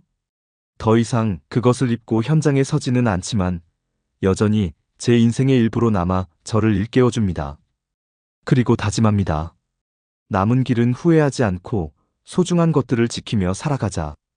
여러분, 지금 곁에 있는 사람들을 꼭 바라봐 주십시오. 그리고 오늘 하루의 소소한 행복을 놓치지 마십시오. 그것이 결국 우리 모두가 붙잡아야 할 마지막 희망일지도 모릅니다. 바람이 불어도 꺼지지 않는 등불이 있습니다. 흔들려도 무너지지 않는 뿌리가 있습니다. 그리고 쓰러져도 다시 일어나는 삶이 있습니다. 저는 한때 모든 것을 잃었다고 생각했습니다. 바다를 마주한 집값은 반토막이 나고 손에 쥔 퇴직금은 빚으로 변했습니다. 낡은 작업복을 바라보며 흐르던 눈물은 마치 제 지난 인생을 조롱하는 것 같았습니다. 그러나 시간이 흘러보니 그것은 끝이 아니라 또 다른 시작이었습니다. 한편 저와는 반대로 평생을 신중히 준비한 사람들이 있습니다. 은퇴를 앞두고도 욕심내지 않고 집과 자산을 분산해 관리했던 이웃은 지금도 매달 안정된 생활을 이어갑니다. 무리한 대출 대신 연금과 저축으로 꾸준히 삶을 지탱하는 사람, 가족과 함께 시간을 보내며 소박한 행복을 누리는 사람도 있지요. 이 차이는 무엇에서 시작될까요? 바로 준비와 선택에서 갈렸습니다. 저는 욕심과 감정에 흔들렸고 그들은 미래를 냉정하게 바라봤습니다. 저처럼 모든 것을 잃고 후회 속에서 눈물 흘리지 않으려면 우리 모두는 지금 이 순간부터라도 달라져야 합니다. 여러분, 노후의 행복은 결코 멀리 있지 않습니다. 매일의 작은 선택들이 쌓여 우리의 내일을 만듭니다. 돈을 쓰는 방식, 건강을 지키는 습관, 그리고 가족과 함께하는 시간 하나하나가 모여 결국 우리의 삶을 지탱합니다. 바닷바람에 쓰러지지 않는 나무처럼 우리도 뿌리를 튼튼히 내려야 합니다. 혹시 지금 불안하지 않으신가요? 나도 언젠가 집값이 떨어지면 어떡하지? 연금만으로 생활이 될까? 하는 걱정이 드신다면 그것은 변화를 시작해야 한다는 신호입니다. 작은 절약, 꾸준한 건강관리, 그리고 무엇보다 욕심을 내려놓는 용기가 필요합니다. 저는 모든 것을 잃은 후에야 깨달았습니다. 진짜 자산은 돈이 아니라 사람이라는 것을요. 아내가 곁에 있고 손주가 웃으며 안겨오는 순간, 저는 여전히 살아갈 이유를 찾습니다. 여러분, 지금 곁에 있는 사람의 손을 한번 꼭 잡아보세요. 그리고 속삭여주세요. 우리 함께라면 괜찮아. 그것이야말로 어떤 돈으로도 살 수 없는 가장 값진 노후 준비입니다. 오늘 제 이야기를 통해 여러분이 조금이라도 더 신중하게, 더 따뜻하게 노후를 준비하시길 바랍니다. 저처럼 낡은 작업복 앞에서 눈물 찢는 날이 아니라 해변을 걸으며 웃을 수 있는 날이 여러분께 오길 진심으로 기도합니다. 여러분의 노후는 아직 쓰이지 않은 빈 종이와도 같습니다. 어떤 그림을 그릴지는 지금부터 여러분의 손에 달려 있습니다. 그 종이에 눈물의 얼룩이 아니라 웃음과 감사의 흔적이 남기를 바랍니다. 여러분, 혹시 들으셨나요? 55살 남성이 실직한 지 1년 만에 전 재산을 쏟아부어 외제차를 구입했다가 지금은 월세 원룸에서 카드빚에 허덕이며 살아간다는 소식 말입니다. 믿기지 않으시죠? 하지만 이런 이야기는 요즘 드문 일이 아닙니다. 나도 한 번뿐인 인생인데 하고 싶은 건 하면서 살아야지. 그런데 문제는 그 순간의 선택이 10년, 20년 뒤 우리의 노후를 송두리째 무너뜨릴 수 있다는 겁니다. 실제로 통계청 자료에 따르면 대한민국 50대 가구 절반 이상이 대출에 묶여 있고 60대 이상은 국민연금만으로 생활비의 절반도 채우지 못하고 있습니다. 한 달 평균 노후 생활비가 개인 기준 160만 원이 넘는데 연금 수령액은 그 절반도 안 되는 경우가 많습니다. 그러다 보니 많은 분들이 이렇게 말합니다. 언제까지 가족만 위해 희생하며 살 수 있겠냐. 나도 내 즐거움 좀 누려야지. 하지만 문제는 이 즐거움이 빚과 대출에 기대고 있다면 결국 내 노후와 가족의 미래를 동시에 파괴하는 부메랑이 된다는 사실입니다. 지금 이 순간에도 수많은 50대, 60대 가장들이 카푸어라는 이름으로 불리며 멋진 차를 타고 다니지만 속으로는 매달 할부금과 생활비 걱정에 시달리고 있습니다. 더 무서운 건 이런 선택을 한 사람들의 대부분이 70대에 접어들면 제대로 된 노후 자금도 건강도 심지어 가족의 지지도 잃어버린다는 겁니다. 여러분 생각해 보세요. 오늘의 소비가 단순한 나의 선택일까요? 아니면 앞으로의 20년을 결정짓는 운명의 갈림길일까요? 끝까지 보시면 이 위태로운 현실 속에서 우리가 반드시 기억해야 할 해법을 함께 나누겠습니다. 본격적인 영상 시작 전에 구독과 좋아요는 영상 제작에 정말로 큰 힘이 됩니다. 또한 오늘의 영상에는 위에 말씀드린 내용과 관련된 대한민국에서 일어나고 있는 비참한 사례 한 가지와 그와 반대되는 사례를 소개해드리겠습니다. 여러분들이 다 들어보시고 어느 쪽이 내가 원하는 노후의 인생인지 생각해 보시는 시간이 되시기 바라겠습니다. 김성호 씨는 올해 55살입니다. 한때는 지방 중견 건설회사에서 부장 직책까지 올랐던 사람입니다. 현장에서 직원들을 이끌며 아파트 단지나 상가 건축 현장을 관리했던 그는 늘 안정적인 중간 간부라는 평가를 받았습니다. 퇴직 당시 그는 약 1억 5천만 원 정도의 퇴직금을 손에 쥐었고 오랜 시간 같은 회사에서 일해왔다는 자부심도 있었습니다. 집은 아내와 함께 사는 전세 아파트였고 슬하에는 대학을 막 졸업한 아들과 고등학교를 다니는 딸이 있었습니다. 생활은 평범했습니다.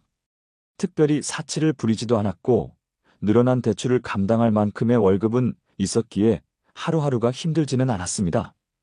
다만 건설 경기 침체가 심해지면서 회사 사정이 어려워지고 결국 부장이었던 그도 구조조정에 휘말리게 되었습니다. 부장님, 이번에 어쩔 수 없습니다. 죄송합니다. 회사의 젊은 인사팀장이 고개를 숙이며 내민 퇴직 통보서 앞에서 성호 씨는 한동안 말을 잇지 못했습니다. 그날 이후 그의 삶은 빠르게 달라지기 시작했습니다. 퇴직 후 그는 처음으로 길게 쉰다는 자유를 느꼈습니다. 하지만 시간이 지나자 불안이 밀려왔습니다. 적금이야 얼마 지나지 않아 생활비로 녹아내렸고 퇴직금 1억 5천만 원은 은행 통장 숫자로만 존재할 뿐이었습니다. 아내는 생활비 걱정에 잔소리를 늘렸습니다. 여보, 이제라도 재취업 알아봐야 하는 거 아냐? 당장 누가 55살을 받아주겠어? 한두 달 좀 쉬었다 생각하자고. 그러던 어느 날 중고차 매매단지를 둘러보다가 그는 눈길을 끄는 오래된 외제차 한 대를 발견했습니다. 검은색 바디에 세월의 흔적이 묻어났지만 여전히 남성적인 매력이 풍기는 차였습니다. 그는 마음속으로 이렇게 말했습니다. 내가 한 번쯤은 이런 차를 타보고 살아야 하지 않겠나? 가격은 생각보다 저렴했습니다. 하지만 문제는 이후였습니다. 차를 사자마자 유지비, 보험료, 각종 세금이 그를 짓누르기 시작했습니다. 여보, 이 돈이 다 어디로 나가는 거야? 전기세도 겨우 내는데 이 차 기름값이 한 달에 얼마야? 아내의 목소리는 날이 서 있었지만 성호 씨는 대꾸하지 못했습니다. 주변에서는 요즘 같은 시기에 차를 왜 샀냐며 혀를 찼습니다. 그러나 그는 한 번뿐인 인생인데 이 정도는 누려야지라며 스스로를 위로했습니다. 하지만 현실은 냉정했습니다. 아들의 취업 준비와 딸의 학원비, 월세와 생활비까지 모두 그의 책임이었는데 퇴직금은 외제차 구입과 생활비로 이미 빠르게 줄어들고 있었습니다. 2025년 현재 물가는 연일 오르고 있습니다. 장바구니 물가, 교통비, 심지어 공공요금까지 모두 치솟았습니다. 국민연금만으로는 최소 생활조차 불가능하다는 뉴스가 쏟아지는 상황에서 그는 매달 빠져나가는 자동차 유지비를 감당할 수 없었습니다. 아빠, 이번 달 등록금은 어떻게 돼요? 성호 씨, 월세 내야 하는데 통장 잔액이 없어요. 가족의 목소리는 그를 더 초조하게 만들었습니다. 결국 그는 신용카드 현금 서비스에 손을 대기 시작했습니다. 처음엔 조금만 쓰고 곧 갚겠다고 생각했지만 몇 달이 지나자 빚은 눈덩이처럼 불어났습니다. 밤마다 원룸 옆 방에서 들려오는 TV 소리를 들으며 그는 주차장에 홀로 세워진 오래된 외제차를 바라봤습니다. 차는 그에게 한때 자존심이었지만 이제는 삶을 짓누르는 상징이 되어 있었습니다. 아내는 더 이상 참지 못했습니다. 여보, 왜 그렇게 무모했어? 애들 앞길은 생각 안 해? 차 팔아야지. 당장 내일이라도 팔아. 팔면 뭐가 남는데? 퇴직금 다 흩어지고 내 인생엔 뭐가 남아? 이 대화는 결국 큰 다툼으로 이어졌습니다. 아들은 그런 부모를 보며 취업 준비조차 집중할 수 없었고 딸은 학원을 그만두겠다고 말했습니다. 가족의 균열이 현실로 다가오자 그는 처음으로 후회라는 단어를 떠올렸습니다. 하지만 이미 늦은 감이 있었습니다. 오래된 외제차는 매달 유지비만 갉아먹는 검은 구멍이 되었고 그의 노후 준비는 이미 사라진 지 오래였습니다. 밤이 깊어질수록 그의 눈에는 피곤과 불안이 가득했습니다. 그리고 그 옆 주차장에 세워진 차는 어둠 속에서도 무겁게 빛을 반사하며 마치 그의 선택을 비웃는 듯 서 있었습니다. 2025년 초겨울, 기온이 영하로 떨어지던 어느 날이었습니다. 성호 씨는 주차장에 세워둔 차를 바라보다가 한참 동안 발걸음을 떼지 못했습니다. 시동을 걸어야 했지만 이미 몇 달째 보험료를 제때 내지 못해 갱신이 밀려 있었습니다. 주유할 돈도 없었습니다. 그의 통장 잔고는 마이너스 상태였고 카드사는 연체 안내 문자를 하루에도 몇 번씩 보냈습니다. 전화벨이 울릴 때마다 심장이 내려앉았고 아내와 아이들 앞에서는 그 소리를 들키지 않으려 일부러 휴대폰을 꺼두곤 했습니다. 아내는 결국 아이들과 함께 친정으로 거처를 옮겼습니다. 여보, 이렇게는 못 살겠어. 우리 애들은 미래가 있는데 나 더는 못 버티겠어. 성호 씨는 홀로 남겨졌습니다. 좁은 원룸에 혼자 앉아 차키를 손에 쥔 채 텅 빈 주차장을 내려다보는 것이 그의 일상이 되었습니다. 아이들 웃음소리도 아내의 잔소리도 그에게는 이제 사라진 풍경이었습니다. 이웃 원룸 복도에서는 늘 다른 중년 남성들의 한숨 섞인 대화가 들려왔습니다. 나도 퇴직금 날렸어. 이제 편의점 야간 아르바이트라도 해야 해. 연금만 믿었다가 지금 꼼짝 못하네. 성호 씨는 그 말들을 들으며 자신만의 문제가 아니라는 걸 깨달았습니다. 하지만 그 깨달음은 그를 위로하기보다 더 깊은 절망으로 밀어넣었습니다. 오래된 외제차는 여전히 그 자리에 있었지만 더 이상 자랑도 위안도 되지 못했습니다.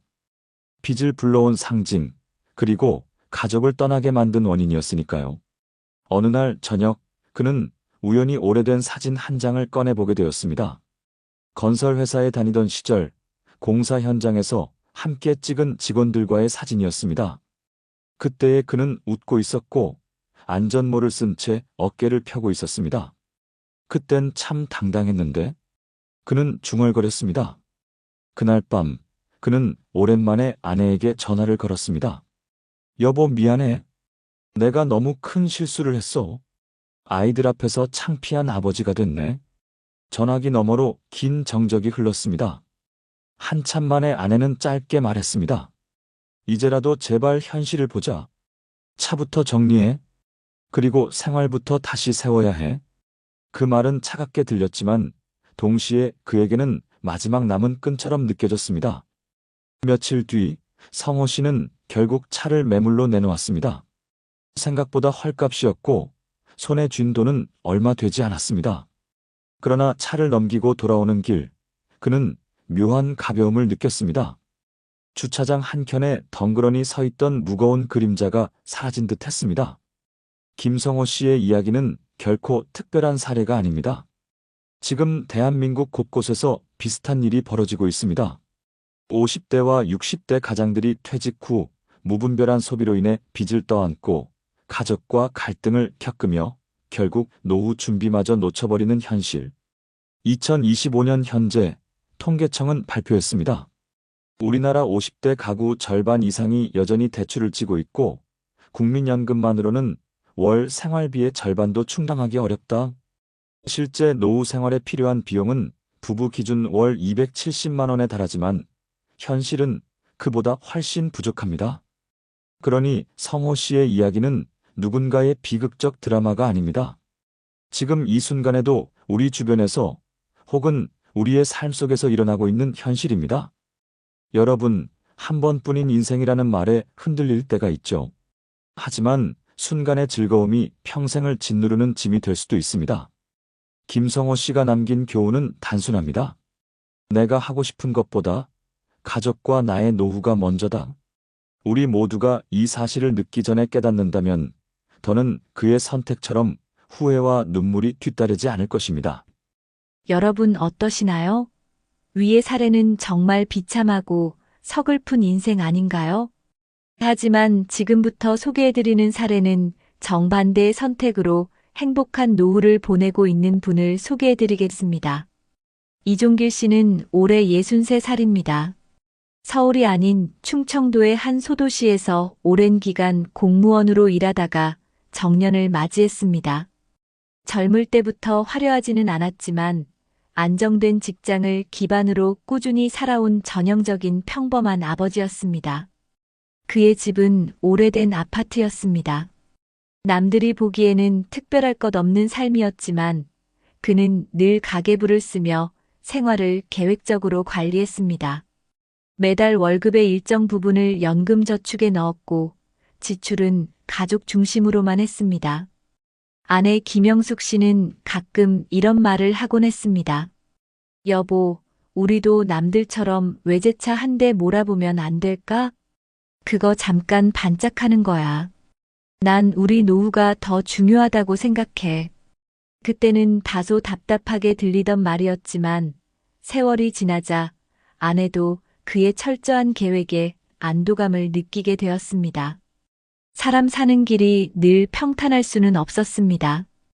그의 집에도 위기는 찾아왔습니다. 큰아들이 대학을 졸업하던 해 취업난으로 번번이 면접에서 탈락했습니다. 등록금 대출을 갚기도 벅찬 상황에서 아들이 몇 달 동안 백수로 지내게 되자 가족의 생활비 부담이 늘어났습니다.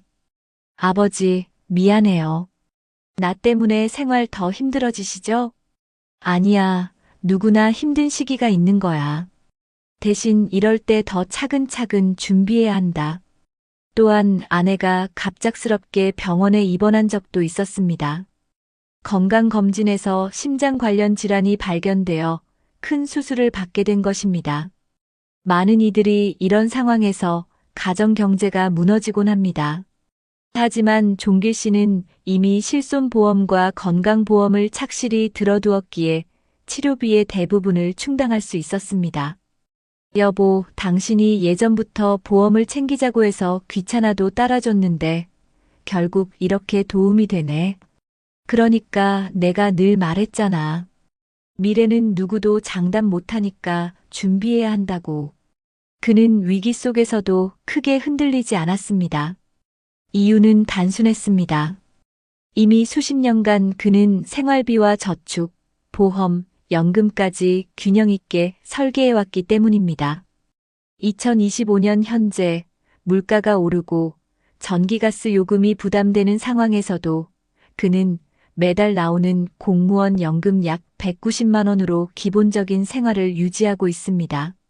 아내의 치료비 일부는 적립해둔 저축형 보험에서 나왔고 자녀들의 학자금도 장기저축 덕분에 큰 무리 없이 감당했습니다. 물론 생활이 넉넉하다고는 할 수 없었습니다. 하지만 그는 있을 때 아껴 쓰고 모을 때 모으자는 원칙을 지켰기에 위기 속에서도 삶의 기반은 무너지지 않았습니다. 그의 이웃들은 종종 이렇게 말했습니다. 종길 씨, 대단해요. 다들 퇴직 후엔 허덕이는데 어떻게 그렇게 안정적으로 지내는 거예요? 저도 특별한 거 한 거 없어요. 그냥 욕심을 줄이고 미래를 먼저 생각했을 뿐이에요. 은퇴한 지 3년 차가 되던 해, 이종길 씨의 집에도 가장 큰 시련이 닥쳤습니다. 둘째 딸이 결혼을 앞두고 있었는데 예식 비용과 전세 보증금 지원을 요청해 온 것입니다. 아버지, 저 혼자 힘으로는 전세 자금을 감당하기 어려워요. 요즘 집값이 너무 올라서. 딸의 목소리는 미안함으로 가득했습니다. 2025년 현재 전세 시장은 여전히 불안정했고 서울은 물론 지방 중소도시까지도 보증금이 예전보다 훨씬 높아졌습니다. 하지만 종길 씨는 오랫동안 노후 대비 저축을 해왔고 특히 결혼 자금용으로 따로 마련해 둔 적금이 있었습니다. 걱정하지 마라. 아버지가 준비해뒀다. 그의 대답에 딸은 눈물을 보였습니다. 많은 가정이 이 시점에서 무너집니다. 부모가 빚을 내서 자녀 결혼을 도와주고 그 빚 때문에 노후가 휘청이는 경우가 흔합니다. 하지만 종길 씨는 오히려 차분했습니다. 은퇴 전부터 매달 조금씩 따로 모아둔 돈이 있었고 필요할 때 쓸 수 있도록 안전하게 관리해왔기 때문이었습니다. 딸의 결혼식이 끝난 후 가족이 모두 모였습니다. 손주가 태어나고 온 가족이 함께 저녁 식탁에 둘러앉았습니다. 아들이 말했습니다. 아버지, 솔직히 예전엔 왜 그렇게 아껴 쓰냐고 답답했는데 지금 보니 아버지가 얼마나 멀리 보고 계셨는지 알 것 같아요. 아내도 고개를 끄덕였습니다. 당신 덕분에 아이들 결혼도 잘 치르고 우리 노후도 큰 걱정이 없네. 만약 그때 외제차나 불필요한 사치를 했더라면 지금 우리 모습은 달랐을 거야. 식탁 위에는 소박한 반찬이 놓여 있었지만 그 자리는 그 어떤 호화로운 만찬보다 따뜻했습니다. 준비와 절제가 결국 가족의 행복으로 이어졌음을 모두가 느끼고 있었기 때문입니다. 이종길 씨의 이야기는 단순히 한 사람의 성공담이 아닙니다. 지금 대한민국에서 50대, 60대가 어떤 선택을 하느냐에 따라 70대와 80대의 삶이 완전히 달라질 수 있다는 사실을 보여주는 사례입니다. 퇴직 후 외제차를 사서 후회에 빠진 사람이 있는가 하면 이종길 씨처럼 노후를 준비하며 소박하지만 안정된 삶을 이어가는 사람도 있습니다. 차이는 단순합니다. 현재의 욕망을 따라가느냐, 미래를 준비하느냐. 2025년의 현실은 냉혹합니다. 국민연금만으로는 부부 기준 월 생활비에 한참 못 미치고 물가는 해마다 오르고 있습니다. 그러나 조금만 일찍 준비한다면, 그리고 욕심을 줄이고 가족과 미래를 우선한다면 누구나 이종길 씨처럼 후회 없는 노후를 맞이할 수 있습니다. 여러분, 오늘의 선택이 내일의 삶을 바꿉니다. 이종길 씨가 걸어온 길은 우리 모두가 걸을 수 있는 길입니다. 남의 이야기가 아니라 바로 우리 자신의 내일일 수 있습니다. 여러분, 지금 제가 말씀드리는 이 통계들은 단순한 숫자가 아닌 우리의 노후를 좌우할 현실입니다. 우선 우리나라 통계청의 2024년 가계금융복지조사에 따르면 부부 기준 적정 노후 생활비가 한 달에 약 336만 원, 최소 생활비는 240만 원 수준이라고 합니다. 그런데 현실은 이 수치를 충족하기 어렵습니다. 실제로 국민연금만으로는 이 정도 수준의 생활조차 부담스러운 경우가 많고, 특히 식비, 주거비, 의료비 순으로 소비 부담이 크다는 조사 결과도 있었죠. 게다가 통계청 금융감독원에 따르면 2024년 기준 60세 이상 고령층의 총 순자산이 무려 4,300조 원을 넘었는데, 이 가운데 상당수는 부동산 중심 자산이고 실제 생활비로 쓰기 쉬운 유동 금융 자산은 매우 적은 편입니다. 즉, 자산은 많아 보이지만 현금 흐름은 부족하다는 구조적 문제가 있는 것으로 나타났습니다. 이러한 현실 속에서 우리만 잘 준비하면 다른 기회를 잡을 수 있다는 희망도 있습니다. 예를 들어 NH투자증권 등이 참여한 연구에 따르면 퇴직 전 50대에게는 퇴직연금을 노후 자금으로 잘 지켜두는 것이 핵심이라고 강조합니다. 특히 퇴직연금을 중도에 사용하지 않고 유지하면 국민연금 등과 함께 노후 생활비를 지켜줄 수 있는 중요한 자산임을 강조했죠. 이제 해외 통계도 가볍게 살펴보면 미국 연방준비제도 페더럴 리저브가 제공한 자료에 따르면 미국 55세부터 64세 가구의 중앙값 은퇴 저축액은 약 18만 5천 달러, 평균은 약 53만 7천 달러 수준입니다. 이는 우리 돈으로 환산하면 상당한 규모인데 현실은 이 숫자보다 훨씬 적은 준비를 한 사람이 많다는 점이 문제입니다. 또 미국의 갤럽 조사 결과에 따르면 50세에서 64세 성인 중 70%가 은퇴 계좌를 보유하고 있다. 동시에 나머지 30%는 아예 은퇴 저축 계좌가 없는 상태입니다. 그리고 컨그레셔널 리서치 서버스에서는 미국 가정의 은퇴 계좌 보유 비율이 전체적으로 54%에 불과하며 이 중 30%만이 10만 달러 이하, 15.5%는 10만 달러에서 50만 달러, 극소수만이 100만 달러 이상의 자산을 보유하고 있다고 합니다. 이처럼 국내외 통계를 종합해보면 노후에 필요한 실제 생활비 규모는 큰데 노후 준비 수준은 상당히 부족한 것이 현실입니다. 반면 퇴직연금 등 핵심 자산을 사전에 잘 지킨다면 이를 활용해 최소한의 생활 안전망을 만들어낼 수 있다는 가능성도 명확하게 드러납니다. 이는 단순한 이론이 아니라 준비해온 사람과 그렇지 않은 사람 사이에 분명한 격차가 있다는 사실을 보여주는 실증적 증거입니다. 자, 여러분. 지금부터는 반대로 우리 주변에서 실제로 노후 준비를 현실적으로 도와주고 있는 정책과 프로그램들을 살펴볼게요. 먼저 대한민국 정부와 지자체 차원에서 어떤 지원을 하고 있는지부터 말씀드릴게요. 중앙노후준비지원센터에서는 웹사이트를 통해 노후준비 종합진단과 재무연금 수준을 스스로 확인하고 상담을 예약할 수 있는 시스템을 운영 중입니다. 여기에 다니시면 내연금 알아보기, 목표자금 설계 등의 다양한 항목에 대해 전문가 도움을 받을 수 있어요. 그리고 지자체에서 정말 실질적인 울타리가 되어주는 프로그램들이 있습니다. 예를 들어 부산광역시는 지속 가능한 생애 재설계 교육을 중심으로 한 노후준비 전달 체계를 구축하여 활기찬 노후를 준비할 수 있도록 지원하고 있습니다. 인천고령사회대응센터에서는 고독, 건강, 무의, 빈곤 등 노년기에 흔히 마주할 문제들을 미리 예방하기 위한 교육과 상담 서비스를 시범적으로 운영 중이죠. 또한 부산 북구청 측의 공창종합사회복지관이나 사상구청 같은 곳에서는 노후준비 진단 및 상담, 재무건강여가인 간관계를 아우르는 기초교육 프로그램을 제공하고 있고, 이천시는 5060 신중년 교육 프로그램을 통해 재취업이나 창업, 여가소양 교육을 지원하고 있어요. 그리고 건강 측면에서도 지역보건소나 노인복지센터를 통해 60세 이상 주민 대상으로 건강 바우처나 무료 건강검진 고혈압 당뇨 검사, 체력 인바디 측정, 스트레칭 교육 등을 제공하며 노인의 의료 접근성을 높이고 있습니다.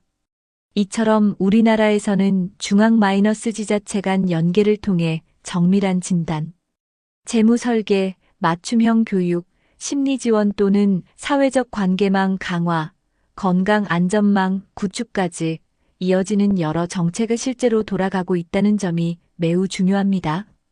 그런데 해외 사례도 참고할 만한 게 꽤 있어요. 예를 들어 영국에서는 자동 가입 오토매틱 ENROLMENT 제도를 2012년부터 도입했습니다. 국민이 은퇴연금에 스스로 가입하지 않아도 자동으로 가입되며 원한다면 탈퇴할 수도 있는 방식인데 덕분에 가입자 수가 크게 늘었다는 평가를 받았어요. 싱가포르는 조금 다른 방식인데 센트럴 프라비던트 펀드 CPF라는 국가복지저축제도를 운영하며 노후 1호주택 등 목적별로 계좌를 나눠 운용합니다.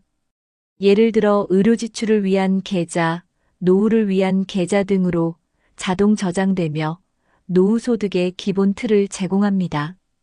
덴마크는 또 다른 모델입니다. 다층 구조의 연금 체계를 운영하는데 국가 차원의 기본 연금 기초소득, 직업 기반 연금 고용주 마이너스 피고용자 기여, 그리고 개인연금 세제 혜택 기반, 선택 저축으로 구성돼 있습니다. 이는 각 개인의 상황에 따라 다양한 방식의 은퇴 대비가 가능한 유연하고 안정적인 시스템으로 평가받고 있어요. 이러한 정책들을 살펴보면 공통점이 있습니다.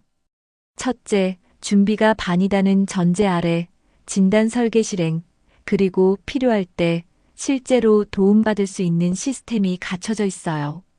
둘째, 단순한 교육이나 홍보가 아니라 재무 건강 사회적 관계 일자리까지 통합적으로 지원하는 구조라는 점이 중요합니다.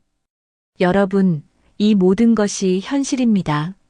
정부와 지자체, 그리고 해외에서 검증된 제도를 토대로 본인의 커리어와 은퇴 설계를 지금부터라도 조금씩 준비한다면 앞서 본 카푸어 사례처럼 무너지기보다 준비된 노후처럼 따뜻한 삶을 이어갈 수 있다는 걸 분명히 기억하셨으면 좋겠습니다. 한 줌의 바람에도 흔들리던 나무, 그러나 뿌리가 깊으면 꺾이지 않는다. 한 번의 빛에도 무너지는 그림자, 그러나 마음을 준비한 이에겐 길이 있다. 여러분, 오늘 우리가 함께 나눈 이야기는 두 갈래 길이었습니다. 한쪽에는 퇴직 후 욕망을 따라 외제차를 샀다가 결국 가족과 갈라서고 빚더미에 눌려버린 김성호 씨의 모습이 있었고, 다른 한쪽에는 욕심을 줄이고 미리 준비하며 자녀의 결혼까지 든든히 지켜준 이종길 씨의 삶이 있었습니다. 어느 길을 가고 싶으신가요?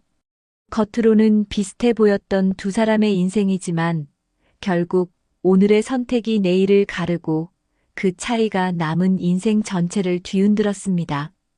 성호 씨의 오래된 외제차는 자존심처럼 보였지만 결국은 무너진 노후의 상징이 되었고, 반대로 종길 씨의 낡은 가계부는 가족의 웃음을 지켜낸 보물이 되었습니다. 한 사람은 욕망을 줬다 외로움 속에 눈물을 삼켰고, 다른 한 사람은 절제 속에서 더 큰 행복을 얻었습니다. 여러분, 우리는 모두 알잖아요. 인생은 단 한 번뿐이고 세월은 거스를 수 없다는 것을요. 그러나 그 단 한 번뿐인 인생을 어떻게 준비하고 살아가느냐에 따라 남은 날들이 지옥이 될 수도 있고 천국이 될 수도 있다는 사실을요. 50대, 60대, 70대 여러분. 이제 우리에게 필요한 건 후회가 아니라 준비입니다. 순간의 화려함에 흔들리는 것이 아니라 사랑하는 가족의 웃음을 끝까지 지켜낼 수 있는 선택입니다. 생각해 보세요. 언젠가 손주가 할아버지, 할머니는 어떻게 이렇게 행복하게 살아요? 라고 물을 때 뭐라고 대답하고 싶으신가요? 내가 하고 싶은 것만 하다 보니 이렇게 힘들어졌다라고 말할 것인지, 아니면 조금 참고 준비했더니 너희와 함께 웃을 수 있었다라고 말할 것인지 말입니다. 여러분, 지금도 늦지 않았습니다. 소비를 줄이고 욕심을 덜고 노후를 위한 작은 준비를 오늘부터 시작한다면 우리도 종길 씨처럼 당당하게 웃을 수 있습니다. 노후를 준비한다는 건 단순히 돈을 모으는 게 아닙니다. 그것은 가족의 마음을 잇는 다리를 놓는 것이고 내 삶의 존엄을 지키는 최소한의 약속입니다. 끝으로 이 말을 드리고 싶습니다. 행복한 노후는 결코 우연이 아닙니다. 매일의 작은 선택이 쌓여 마지막에 우리를 웃게 합니다. 오늘 우리의 이야기가 여러분의 가슴에 깊이 남아 내일을 바꾸는 힘이 되기를 바랍니다. 여러분의 노후가 눈물이 아닌 미소로 채워지기를 진심으로 기원합니다.